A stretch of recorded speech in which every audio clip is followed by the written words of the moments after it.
Pag nag-rapture ako, pwersahan na. Sa araw na yon, kasabay ng malakas na utos, ng tinig ng arkanghel, at ng tunog ng trumpeta ng Diyos, ay bababa ang Panginoon mula sa langit. Bubuhayin muna ang mga namatay na nananalig kay Kristo.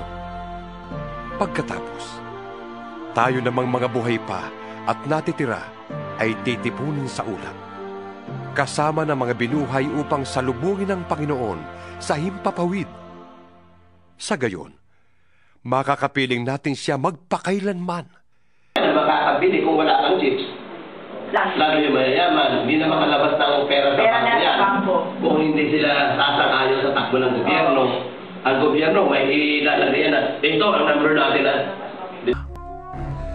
Sa pilitang pinatataka ng ikalawang halimaw na ito, ang lahat ng tao sa kanang kamay o sa noo, maging sila'y dakila o hamak, mayaman o mahirap, alipin o malaya. Pwedeng walang number.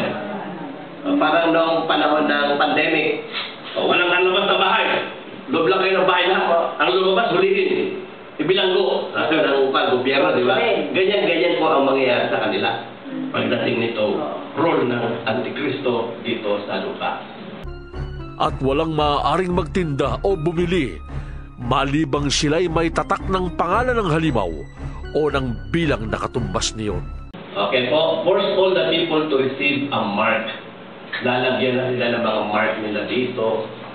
Diba? May mga mark na ilalagay na dyan. Machine. Diba? May karoon ka ng kwan dyan kahit hindi mo makita. Parang barcode? Oo. Pagka nila may pinadaan nila sa machine yan, i-scanin ka. Opo. Lalabas.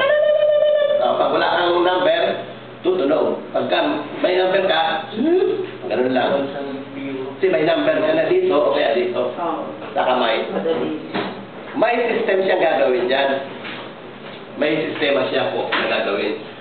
Kasi nga, tayo computerized lahat eh. Pag sinabi computerized, numbers yan. All numbers na. Kaya ngayon generation na ito, puro numbers. Kaya sabi niya, number niya yan eh. Number ng Antichrist ay 666. Kailangan dito ang talino.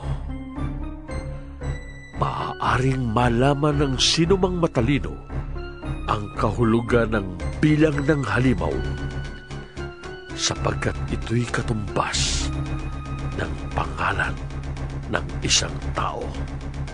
Ang bilang ay 666.